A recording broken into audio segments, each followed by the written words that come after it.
Hey everybody, this is Jeff Martin with Magic City Books here in Tulsa. Thank you so much for joining us for our continuing virtual author event series, which we have been doing for about a year now. And I think we've done, I don't know, like 130, 40, 50 events, a lot in that time. And it's been a great way to stay connected with all of you and reach people outside of Tulsa, outside Oklahoma, sometimes outside the country. So there are some benefits to this strange digital world that we're living in right now. And we're going to keep doing this for a little while, although we have been toying with the idea of, now we're kind of getting vaccinated and hopefully things are starting to get a little bit better. Maybe we could do some outdoor things this summer. And so stay tuned and you can see what's coming. We also have a ton of stuff happening in the next, especially the next 6 weeks. And I will make note, I won't go through the whole list of everything coming up, but I would make note of the end of May, early June will be a lot of commemorative events for the centennial of the 1921 Tulsa Race Massacre. A lot of events around that topic. So go to our website, magiccitybooks.com, and you can see that full calendar. So check that out. Really excited about tonight's event. I first got to know Carrie Fountain through her work, of course. I knew her work, having read her poems. And then I met her for the first time when she was visiting Tulsa as a judge or a panelist for our artist fellowship that we have here in town, and have stayed in touch ever since, and actually have hosted Carrie in person. You remember in-person events? We actually had a real human event with Carrie here at the bookstore pre-COVID, which is 100 years ago in COVID times. But we actually did that and have been looking so forward to this new collection since it was announced. And we're gonna have a pretty special night tonight. But I'm pretty happy because I get to be one of you guys tonight. I get to be an audience member and just sit back and eat some popcorn and watch some people talk about books and poetry, which is a special thing. And we always have great guest moderators, but we rarely have some who are kind of like icons and legends. And tonight we are quite lucky and blessed to have Naomi, Shihab, and I joining us. If you don't know Naomi's work, Naomi's poems, some of them are like Frank Sinatra standards. Like they're just, everybody knows them. People know them by heart. I know people that have memorized some of Naomi's poems, which is not something you hear about much in the early 21st century, but that's the kind of work that Naomi does. I could go through the list of all the awards. I believe she got a Lifetime Achievement Award from the National Book Critics Circle, every damn fellowship you can imagine, from Guggenheim to wherever, and also is the Poetry Foundation's Young People's Poet Laureate, which is an award she certainly, in a role that she certainly deserves, and is an amazing ambassador for the work that comes along with that. So really thrilled to have Naomi joining us and moderating with us tonight. Carrie Fountain, The Life. This is the book we're going to be talking about tonight. I always kind of think about, if you're a poet and you're putting out, there it is. If you're a poet and you're putting out these collections, I always think about it as kind of like, is it similar to like a band putting out albums? Are they trying to kind of top themselves? Is like Bob Dylan's Blonde on Blonde better than Highway 61 Revisited? It doesn't necessarily feel like that's the motivation, but I feel like with every new collection that Carrie puts out, it kind of tops the last one, which is hard to do because they're all so great. But this one specifically, I don't know if it's the time we're living in and the strange confluence of the world and the work itself, but she's done something here with this that goes beyond the actual words. And it's kind of that something greater than the sum of its parts. So when you read the collection, and I read it all the way through, and I'd also read some selections because obviously there had been some pieces printed elsewhere. But when you kind of sit down and read a whole poetry book at one time, and it has that power to kind of, it can be overwhelming in the best sense. And this certainly was that. So really thrilled. And I also, Carrie just had a birthday. So we want to wish her a little bit of a belated happy birthday as well. So we'll consider this kind of the unofficial birthday event.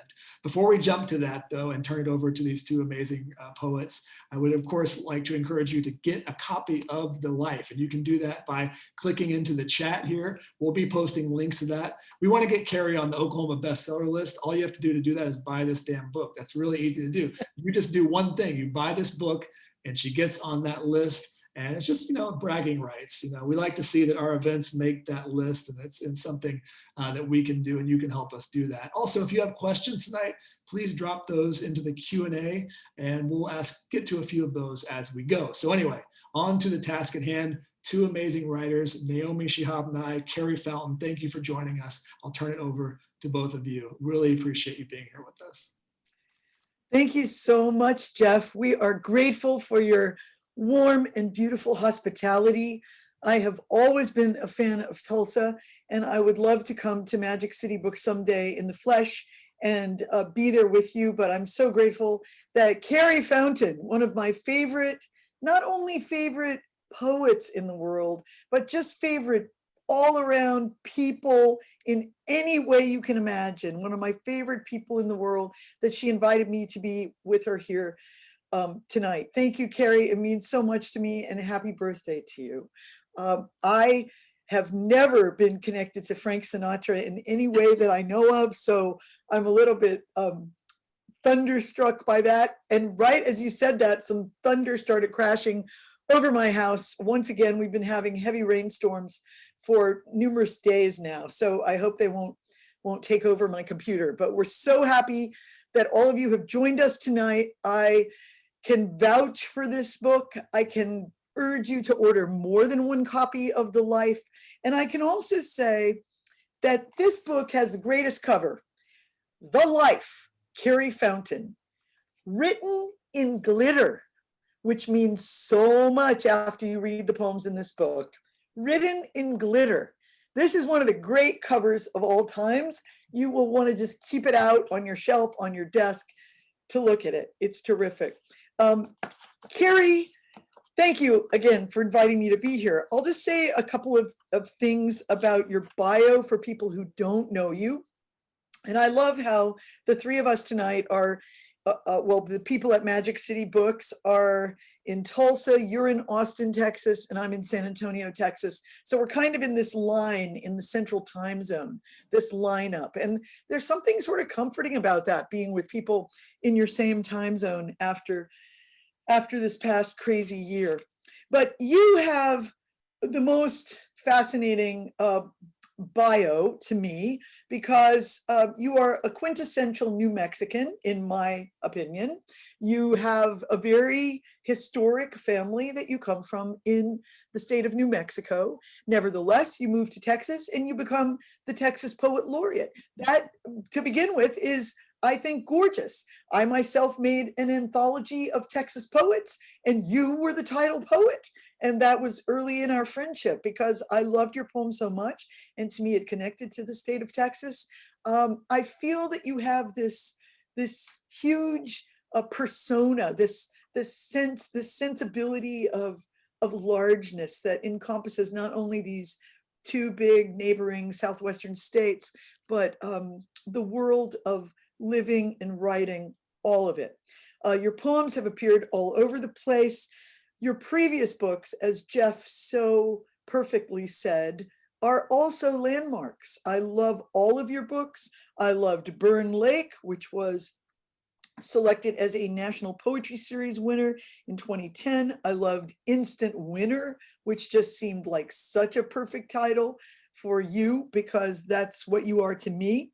I was crazy about, as you know, your YA novel, I'm Not Missing. And if any of you have not read that book, grab it up. I read it on a very long flight to Australia, and I think I never looked up from the page. I was with your characters the entire way. It was a stunning read for a long trip. And now you have forthcoming, After the Life, a book which means so much to both of us, to many of us, about one of our hero poets, William Merwin, W.S. Merwin, and it will be called The Poem Forest, and it is coming out next year. You have been a fellow at the James A. Michener Center for Writers at the University of Texas in Austin, which is where we first luckily met on the same day that you met your husband to be. That was a landmark day.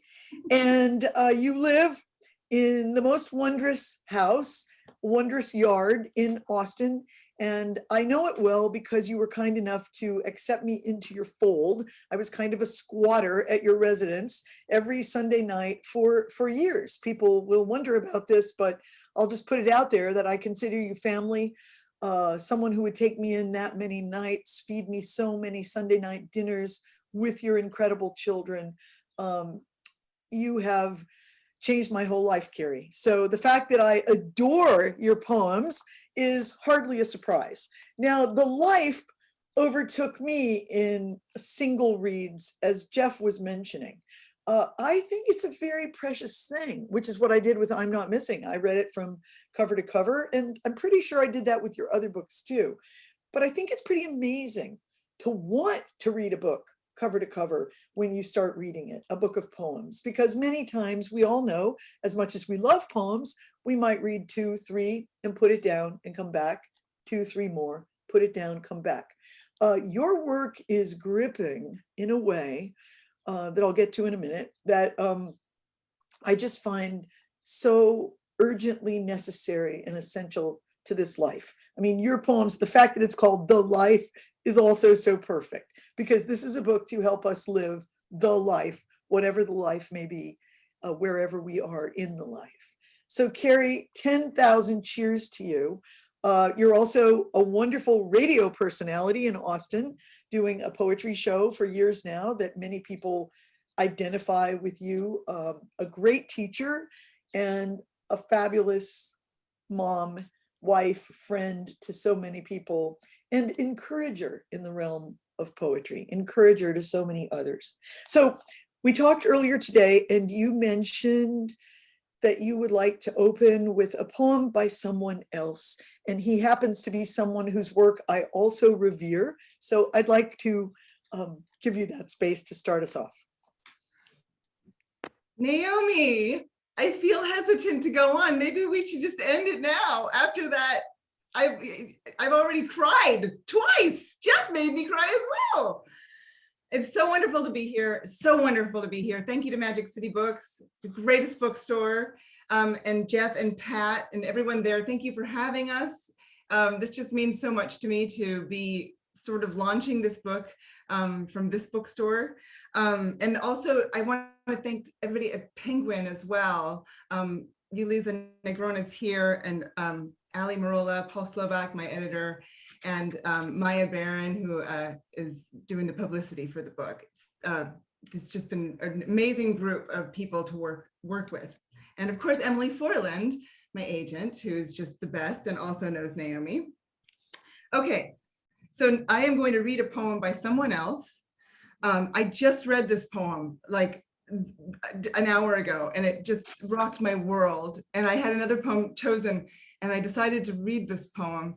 And I'm going to read this poem with as much enthusiasm as I possibly can, but with apologizing first, because I'm sure that I will absolutely mispronounce many of the Arabic words in this poem. And I just want to say that ahead of time. I'm not sure that you should read a poem with so many unfamiliar words when you're this excited and nervous, but I'm going to do it anyway because this poem is so beautiful.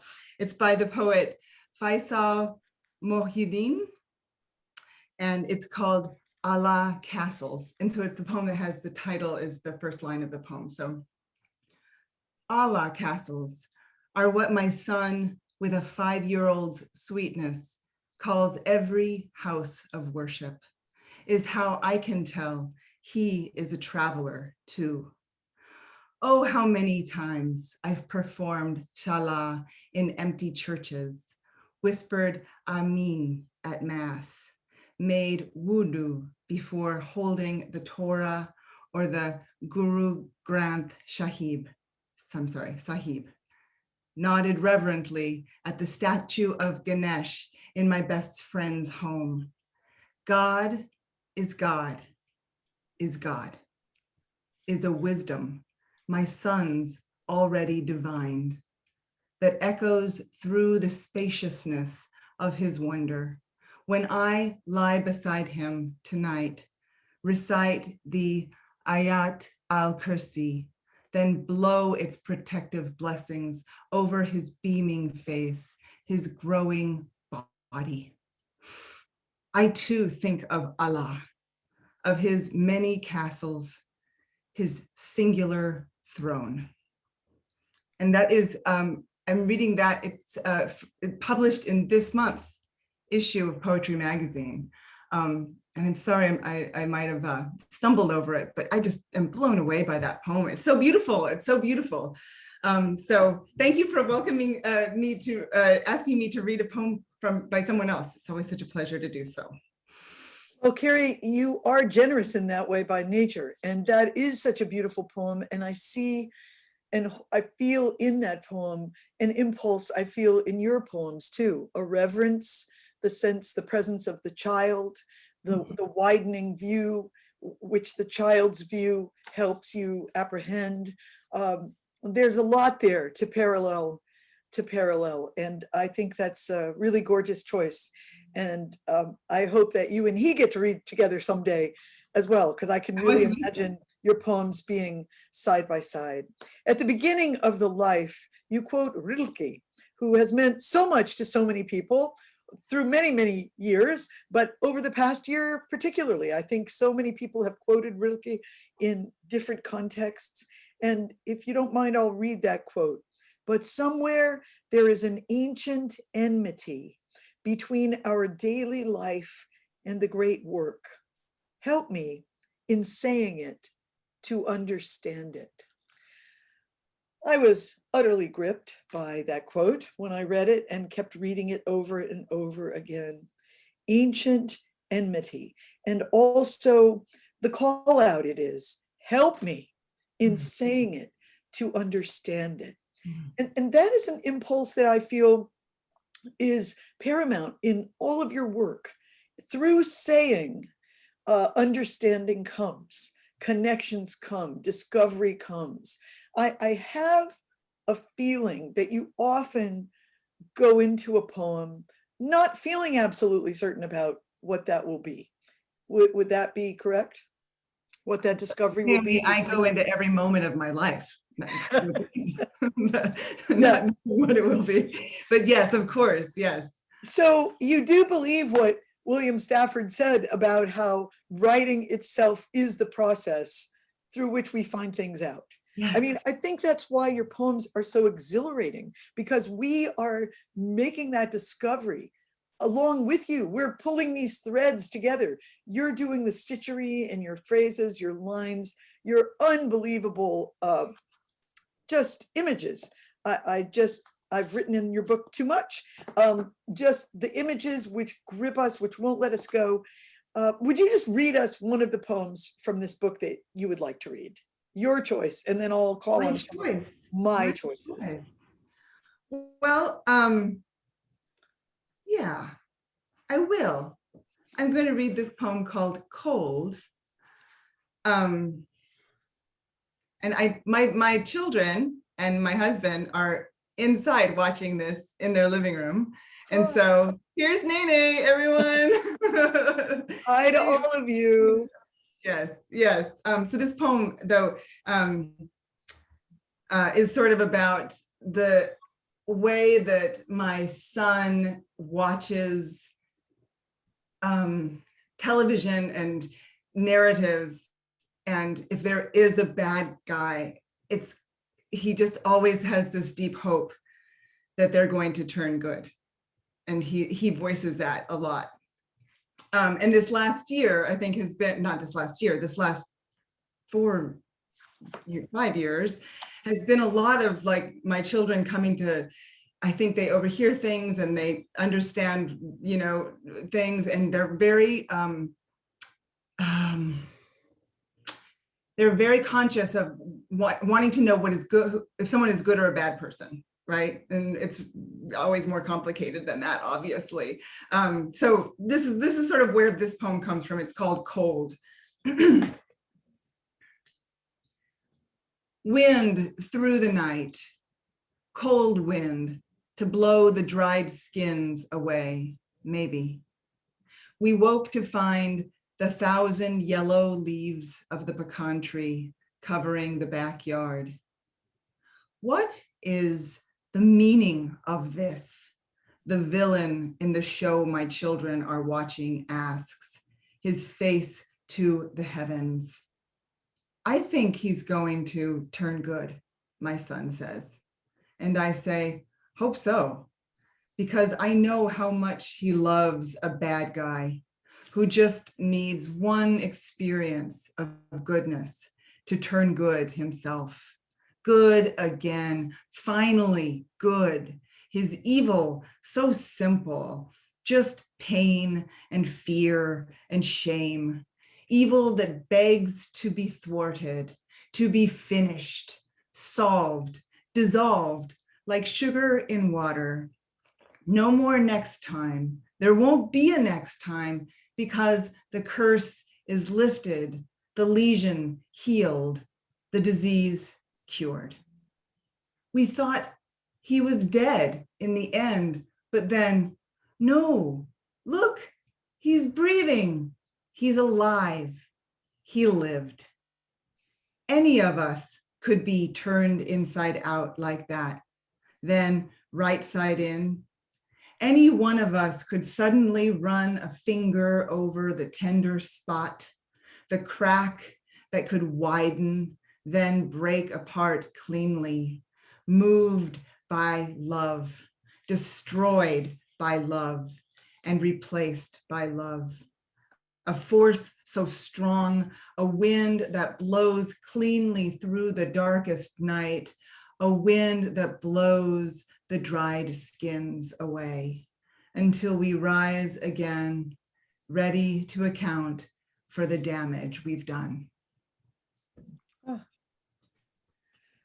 Such soulful journeying, Carrie, in all these poems.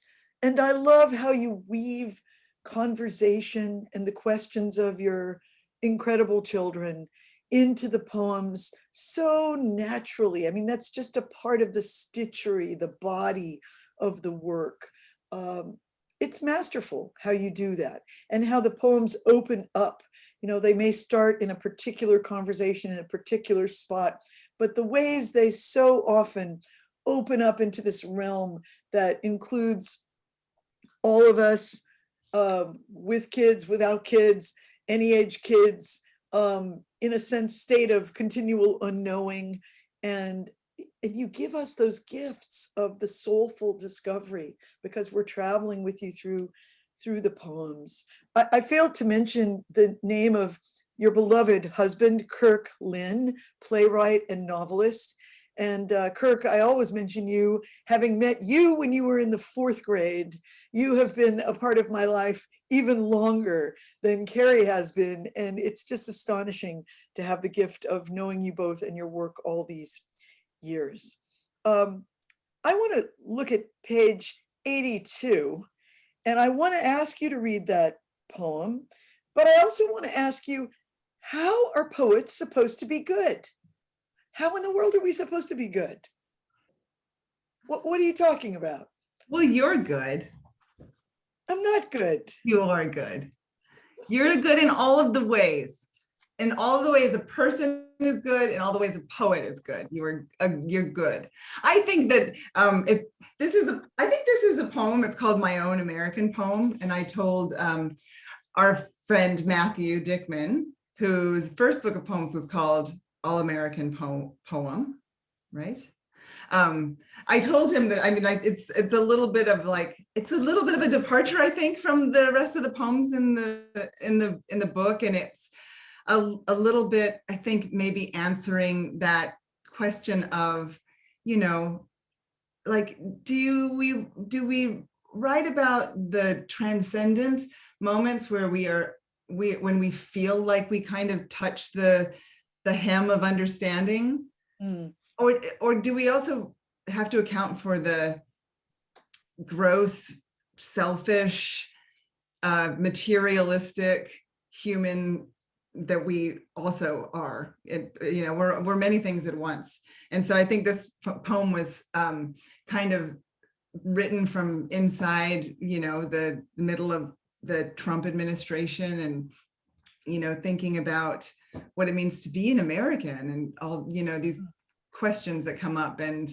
So I thought I thought it would just be very playful, and I tried to allow myself to be as playful as possible, but it still feels like a bit of a departure to me. But should I read this poem? Yes, please read it. I know it's a bit longer, but I would just love to hear you read it. Oh yeah, no, that's great. That's great. When I was reading the audiobook for this for the life, my director, who was also a friend of mine from long ago when I did repertory theater, I read it once and he said, that's great, but it needs to like make your audience smaller for the, who are you telling this poem to? Make it more intimate. And I said, oh, I guess I would just imagine reading it to Matthew Dickman, because that's kind of like a play with his title. So my own American poem. Oh, this flesh, this moment passing, this sense that if I don't get it done now, it won't get done, and it won't get done. I'm TCB, I text my husband when I'm humming down my to-do list, signing our kids up for sports they'll hate and camps that will give them poison ivy. When all they'd really like to do is watch TV and make guns out of Legos all summer, be idle and free and twisted the way we were in the good old days. Of course, the good old days were a lie. I grew up believing Elvis was king of the good old days before our good old days, and he died exhausted by a life of privilege on the toilet, the king on his throne, lost to the world in the most idle place in Graceland. I think the most American thing I do is waste time.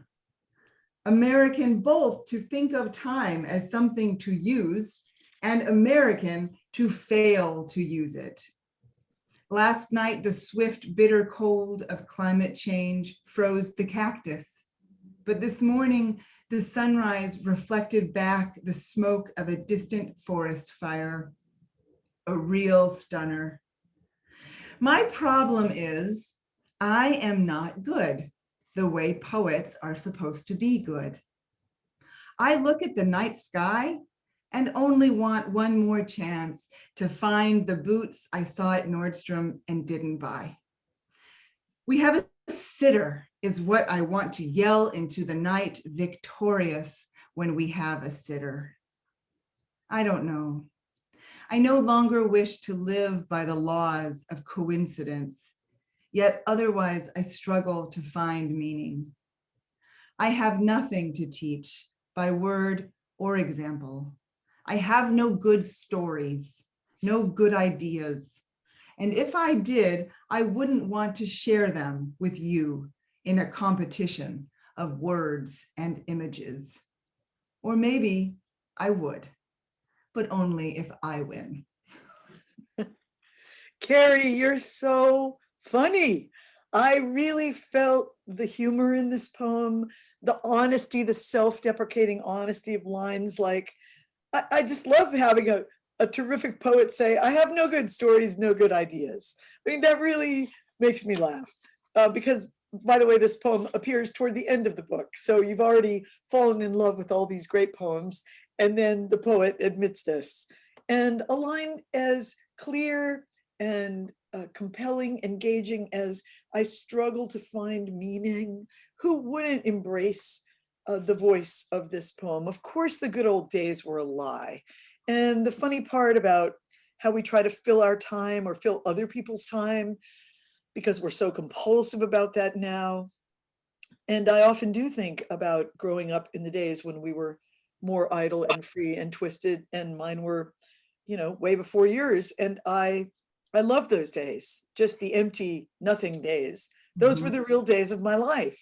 And so I thank you for the movement that you make in this poem. I think the most American thing I do is waste time.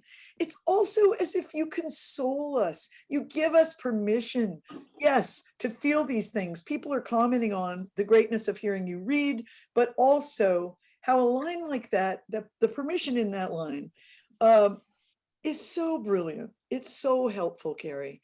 And we have a gorgeous question here from Marianne, another wonderful poet in Boston. And I will read it if that's okay. Is that okay with you, Marianne? I'll read your question. Or maybe you should read it. I don't know. We didn't get that clear. I'll read it. Should I read it? Okay, I'm just going to jump in and read it. I'm always so curious how other artists or writers interpret beauty. Oftentimes, I feel surprised by how a poem can move me to tears and not resonate with the person sitting next to me. So I'm curious, what strikes you as beautiful or moving in poetry? How do you write beauty into your own work? Oh, that's okay. First of all, I just have to say, Marianne is like one of my favorite human beings on this planet. And it's so funny because when I know Marianne because I've been her teacher in the same position as you were my teacher. I was her teacher at the Michener Center in the first year seminar where I met you and you were my teacher. But I'm not lying when I say that, and I'm doing a class this semester and Marianne's in that class as well. And I'm so happy to have her in that class. But there's something about Marianne that reminds me of you, Naomi.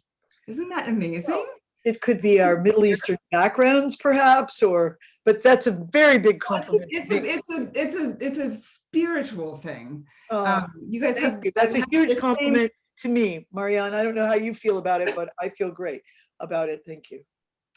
I think that's a really interesting question, though. The idea of poems that resonate and how they resonate with other people. And yes. I think that what is interesting to me is how we can learn as readers to give poems our attention in a generous way. In a generous way, meaning I'm not going to demand something from this poem. I'm going to be interested in it and see where it takes me, and understand that not every poem, I really came to understand this when after many years of hearing people talk about it and sort of reading a little bit sitting down and reading the Dream Songs, John Berryman. Yes. And making my way through it, progressing, kind of, trying to just be interested in it, right? Not trying to love it, not trying to have it change my life the way that some poems do. And I really felt like that experience of just practicing for the first time, even maybe having a deep interest in something, helped me understand the way that, like, not every poem is going to resonate anywhere sometimes with you, but it doesn't mean that poem or that poet isn't, doing that for someone else. And that is just as important. I think that it's really interesting, the idea, my husband and I have talked about it a lot, the sort of practice as artists and as readers and as teachers to try to learn to like everything. Yes. And I think that, I've talked to young people about this and students, and I think it makes some people feel really nervous. Like, if I try to like everything, then, I won't be able to tell what's good and what's bad and what's, but maybe, I think that spiritually, it's a good practice to try to like everything. But also, that's beautiful, but you said something intriguing to me, like you want to be interested in it. It doesn't have to, you don't have to comprehend it fully or be able to go give an intellectual analysis of it. You just sort of let it wash over you. There's an absorption process where you let it enter into you, and maybe it will capture you, hold you, and maybe it won't, but that would also be okay. I sometimes compare it to listening to jazz. Like when I just inherited a very precious collection of jazz CDs from one of my oldest friends in my lifetime. And it is so moving to me to listen to this music and think it's what he listened to as he was working, as he was living. It's like his spirit, his presence of his home is entering me. But But when I listen to jazz, there's nothing in my mind like, I need to understand this. I need to figure out how that's similar to the CD I just listened to yesterday or the next one I'll listen to.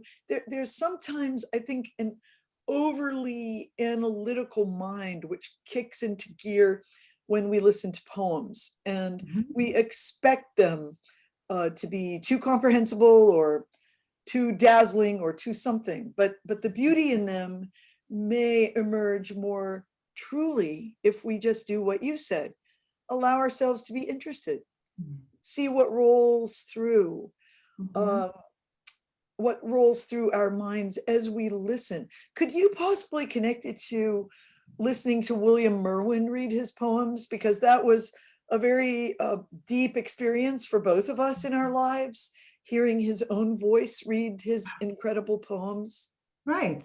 And I think also thinking about it too, like, you know, you're reading something and you're hearing someone speak, and you might feel like this doesn't resonate with me, and so it's not only to say, just be interested and don't judge what's coming at you, Yes. but also I think that it's less commonly spoken about, that it's also important as a reader and as someone who is learning to read poems all your life long, Yeah. that you are also gentle with yourself. Yes. And you say, well, why, you know, so that you don't say, why is, like Marianne said, like, why is that person crying? That poem just went to me. It like went right over my head. And oh my God, does that mean, and you know, the downward spiral, does it mean that I didn't understand it or that I don't have the right, you know, you have to be gentle with yourself as well. And then that's a process of learning as you're reading. And I think as the more you can do that as a reader, it's like comes back to you as a writer as well, because that's also the conversation you need to be having with yourself as a writer, you know? And that's such a precious way to describe it, because if poetry is, you know, reaching out to this immediate and very intimate place in each of us, there's no way that we could all be crying. Just a few people would be, where the intimacy is tapped at that moment. I received a most touching letter this past year from a young woman who wrote me admitting that poems she had read in the past before the occurrence of the pandemic that had not really moved her at all that much were suddenly like reaching out of their books to grab her, and she would find herself getting up at night from bed to go find a poem she'd read some years before, and then suddenly it would be exactly the thing she needed to read. And she said, I'm just writing you to see, is this a weird experience that a poem you've read before that really just passed through you like you were a filter suddenly calls to you and speaks to you? And you know, I thought that was a beautiful way to describe it. Like, the readiness was now in her for that particular poem. She said, like, poems about grief and isolation and all these things we're going through, suddenly these poems are calling to me. And I just feel your book, The Life, I'm holding it up again, speaks to all these things for the time before the pandemic, during the pandemic. And I have to marvel here at your uncanny, startling ability to leap from, I truly don't know anyone who could do this, but you, Carrie, from Mother Mary to the defroster on someone else's windshield in a parking lot. I insist that you read to us page 84. Oh, I'm sorry, I didn't actually get to the about saying anything about Mr. Merwin reading his poems. Oh, well, yes. I mean, just threw it yes, out there myself. That is a perfect practice. Reading Merwin's poems on the page and allowing the voice to be created in your mind of what those poems sound like, and especially his later work that isn't punctuated and kind of falls down the page, and then to hear him read, and it's like you go, yes, that's the voice that I heard in my mind and my heart when I read this poem, and to hear that voice embodied was such a striking and amazing experience. That's a beautiful way to describe it. And I know that your book, The Poem Forest, is going to find so many new readers and listeners for his work, that's a very exciting thought. And I also urge anyone who's listening, if you haven't done this recently, since he died, I've done this multiple times and I find it so moving and compelling. Go to some old videos of him reading and then some later videos of him reading. And whether it's the same poem or different poems doesn't matter, but I think that's a very powerful thing to do. So please feel free to place your Q&A questions in the Q&A box, and I'm keeping it open for you, looking for you. And Carrie will read to us this astonishing poem in which the movement made is really breathtaking. I feel like I still have so many things to say, but I'll read the poem as well, about reading poetry and entering into experiences that way. Because the experience is this life. You know, we are all in the same experience and we're all trying to figure out, you know, yeah, like, what is this life for? What do we do here? You know, and so, you know, I happen to, in my life, be, you know, when I look around, I see my children, and that's what I see 24 hours of the day, you know, of the day. It's all around me. But it doesn't mean I'm writing about motherhood as much as I'm writing about experiencing life in this moment, right? And then who knows what we become as writers as we move on. And it's, you know, it's just, writing is a practice that can take you so far into the question of, like, what is this life for? You know, what are we doing here? How did we get here? And wherever you are in it, even if someone has not had little children in their home for a long time, they may remember being one, and they may remember other ones they knew, or raising some a long time ago, or, you know, being with other people's children. So there's this sense of, you're giving us our lives from all these different angles. Yeah, and feel free to say as much as you want, Carrie. This is your night. I'm just the sidekick here. Read that poem and then say anything you want. Okay, poem from a hotel room on Christmas morning. Out the window, the parking lot, and the highway beyond it, going off, going out. No doubt something important began or ended there, or there, or there, right out there, in the spot where the white rental car is right now, idling, clouds of exhaust billowing up like hope, like the precise hope of the Christ child, silent in his mother's arms, finally silent after the great yanking commotion of birth. Mother Mary, full of adrenaline, her most radiant and successful self, smelling her baby's head, touching his cheek with the back of her finger. Finally, you're here. Finally, you've arrived. The frost on the car's windshield begins to burn off in triangles where the heater hits it. The stranger's face remains obscured behind the wheel, just as my face likewise remains hidden from the stranger. All I can see is the back seat piled high with gifts.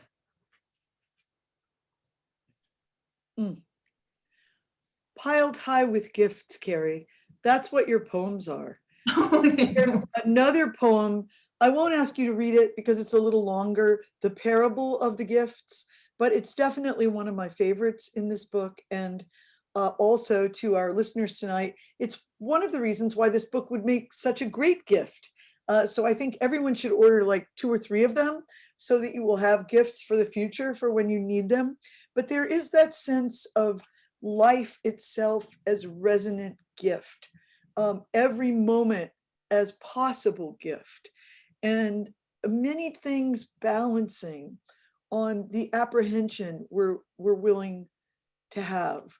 I feel this acute observational humor and brilliance in all of your poems, and you make me feel when I read them, as if my day around me has become more vivid. And that is a gift I've always felt that poems try to do.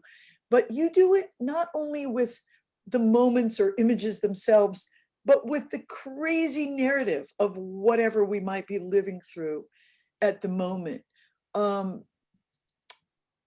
I just think that's something magnificent that you do, that we all need. We need that sense of gravity, of grounding in our days, and the life gives it to us. I want to invite our friends on the line tonight. You're getting a lot of little love notes here. Thank you all so much for listening to Carrie. Here we go. Here's a question, and this is a good one for right now. Thank you, Scott. How has the pandemic and the years leading up to it affected your writing? How do you cope and hope?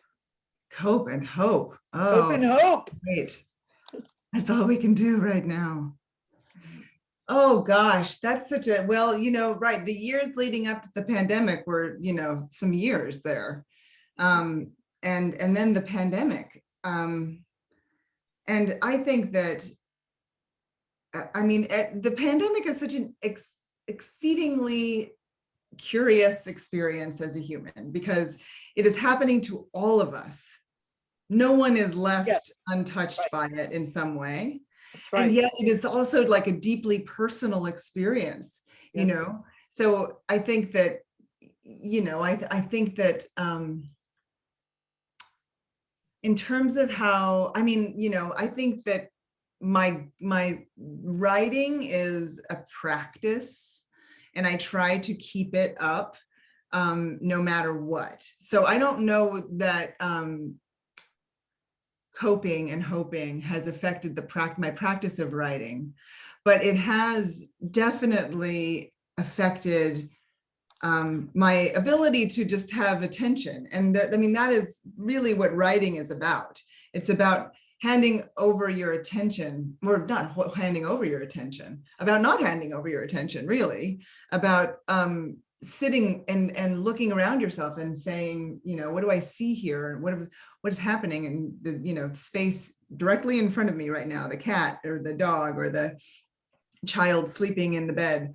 And I think that because things were just so all consuming, and I'm not just talking about the pandemic, the political climate, things that were happening in the world that we now look back on and just think I cannot believe that happened that's something that happened in recent history.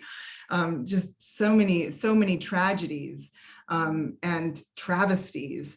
I think that it's important to try to keep that attention, and also try to forgive ourselves when we can't cope. To me, coping and hoping is all about writing and practicing writing. It's as close to a spiritual practice as I will ever get. Writing is. I think people sometimes think I'm a very religious person, and I'm not. I'm a deeply religious adjacent person. And to me, the practice that I have come as close to feeling that as possible is in my writing, as close to the spirit, or, whatever we call it.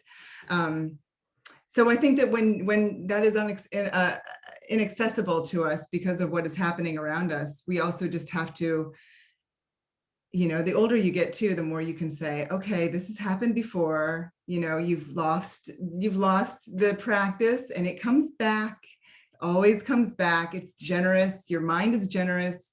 Your attention is generous when you kind of try to ease yourself back into it. So you have to also just forgive yourself. This is the thing about my students that I can't believe, is that every week they're writing these poems. Every week they're writing these poems. And I'm thinking, God, they're dealing with so much. They're dealing with so much right now. And my own kids as well, just finding that creative place. It can take effort. And I just admire people who are really giving that effort. and it's helping that helps. It helps everyone around you when you can do that. And to keep up that practice, that's such a great answer. To keep up the practice requires effort also. I mean, sometimes we imagine that to go say, I'm going to go have my creative time in my desk or my little house or, upstairs or wherever you're going, that's an easy thing to come by. But many of us have to forgive ourselves some of our failings, some of the things we haven't gotten done on the to-do list you mentioned, to grant ourselves that time. But that is a very forgiving answer you've given us, and sort of a code of being, which these poems give us, that kind of invitation to our own practice, whatever it might be. And Carrie, I just have to say here, for the record, you were really the first person I knew personally who took the pandemic seriously. And I have always, Naomi. no, seriously. But you were saying to us, how dare you go to a restaurant tonight with other people when the whole thing was barely kicking off and people were still doing everything, not wearing masks, going to restaurants. And you were taking it so seriously before anyone else did. And I thought, well, Carrie has always been a seer to me. She's a wise figure. So we really need to listen to this. We need to think about this. And after your text, which said, that's it, you're not going out again, something very directive, we didn't. And then before we knew it, like 2 minutes later, the whole country was shutting down. So I want to thank you not only for your willingness to be open to that spirit, which is ever coming to you, but also to be directive in your most creative and marvelous way. Directive is a good word. I'm going to start telling Kirk that I'm directive. Well, I like directive. I'm not a control freak. I'm directive. You're not a control freak. You are directive in the most important ways, and I value your direction always. And your poems give direction to live by. And we have all been through, I think we would have to admit, even my 93-year-old mother, who's over here with stitches in her head from a fall and a very bruised face right now, she would say this is the weirdest year she ever lived through in 93 years. And she too has talked this year about, just the global experience of this, that nobody was exempt. We were all in it together. And your practices are very helpful ones for us to take on right now, give to ourselves, participate in, as well as finding books that help us live the life, which promises to be mysterious in an ongoing way. Carrie, I was going to ask you to read a longer poem, but I just want to mention that you have a very special giveaway tonight, that you were going to pick out 2 numbers between 1 and 53 and hold up what the giveaway is. Okay, so these are 2 beautiful broadsides signed. This one is by the artist Eva Claycomb, who is an Austin-based artist. She's fabulous. This is fabulous. She calls these the God Mom hands. I love it so much. And this is the poem "Will You" from the book. And it's she not only designed it, she also printed it herself. So it's hand printed and numbered, and I've signed it. So I think this one, Naomi, you give the number for this one between 1 and 53. Okay, I'd like to say 46. 46. Okay, that's great. 46. So Magic City is making note of whoever was number 46 in the sign-on, and you will receive that exciting gift. Yes, you don't even know. You don't even know who you are.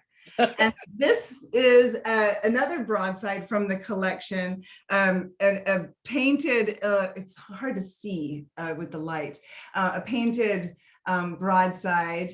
And the poem is the poem "To White Noise," which is a sort of an ode to the white noise machine that saved and still continues to save our life every night. It's like the greatest thing that's ever was invented, white noise. And I'm sure that it's bad. And if you look on the internet, it's like you're ruining your kid's brain if you play them white noise.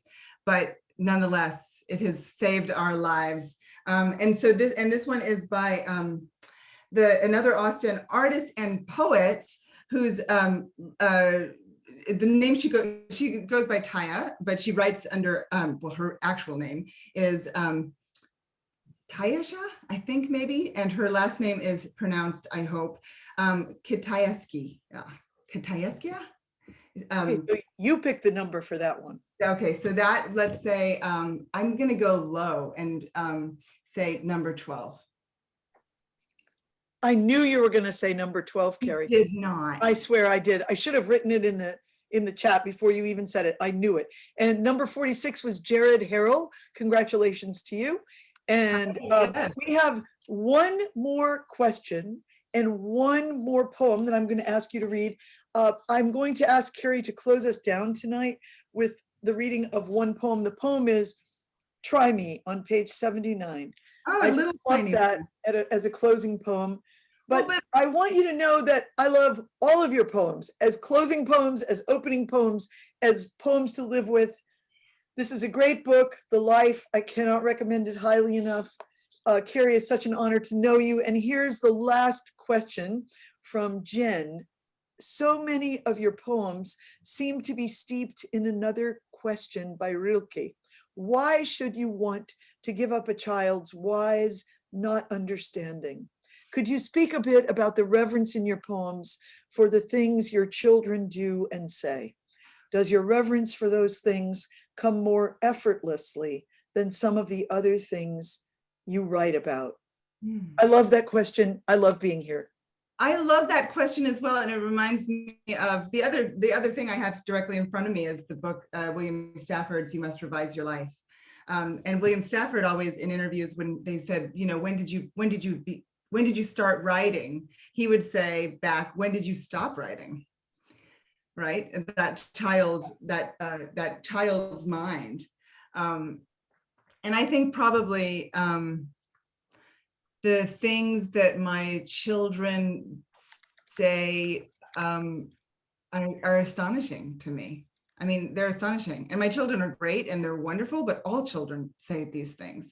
My son asked my husband the other day, Dad, and absolutely, this was a true question. He said, why is life in first person?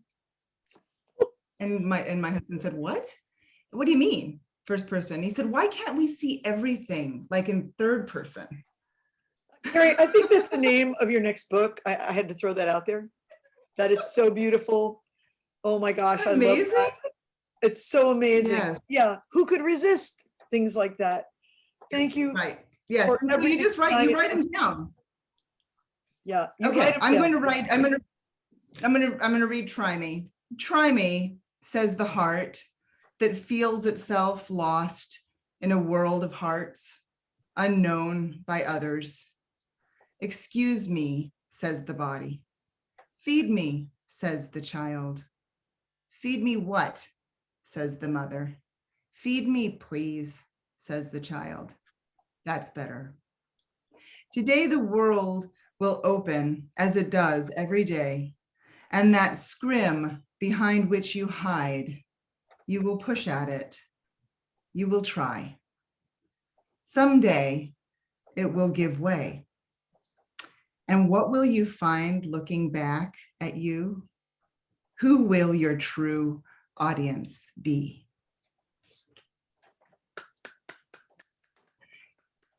Can I actually say something though?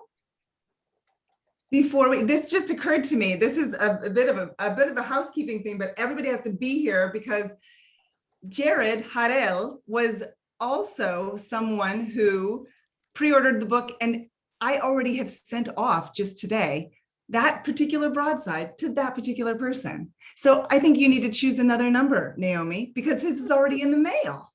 Another number? Jared, that's amazing. Maybe Jared didn't know that. And by the way, the second broadside was won by Christina Scholler, number 12. Oh, yay! So I'm going even lower than you did. I'm going with 5. Number 5. Eva Claycomb goes to number 5. It's probably going to be Eva Claycomb, registered number 5, just the way things are turning out. And we do have one last question. And by the way, it started pummeling rain and hail on my roof at this very moment. Oh my gosh. Quick last question from Jared. And Keeley Record is number 5. What a great name.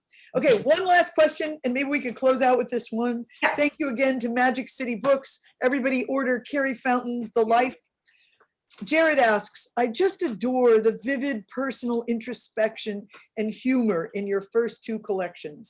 Really excited to read this one. Do you see a progression, stylistically, content in this third collection?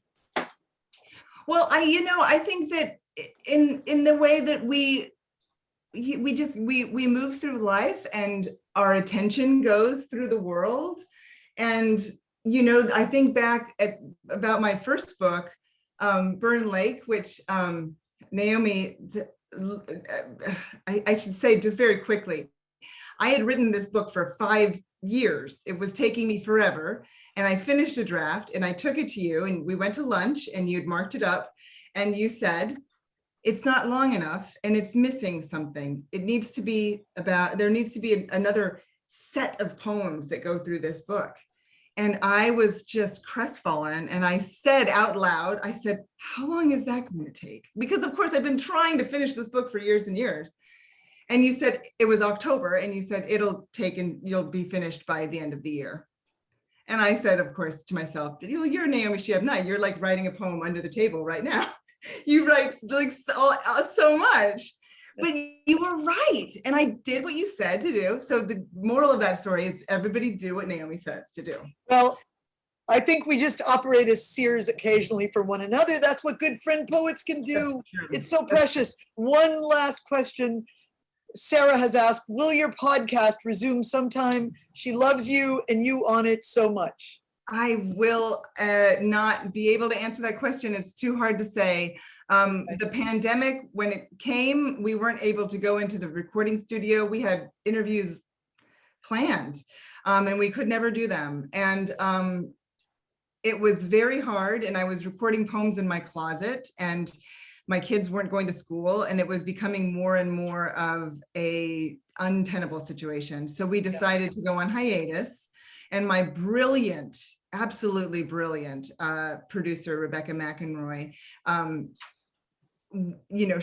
she's just amazing. So I would do anything with her anytime, as long as it's not recording poems in my bedroom closet while my kids are like screaming in the next room. That was the one thing that I couldn't do. Well, your fans will be ready whenever it happens. Thank you, everybody. Thank you, Magic City. Thank you so much, Naomi. I love you. Thank you so much. And Thank you, Carrie. Jeff, Pat, thank you. Thank you, Jeff and Pat.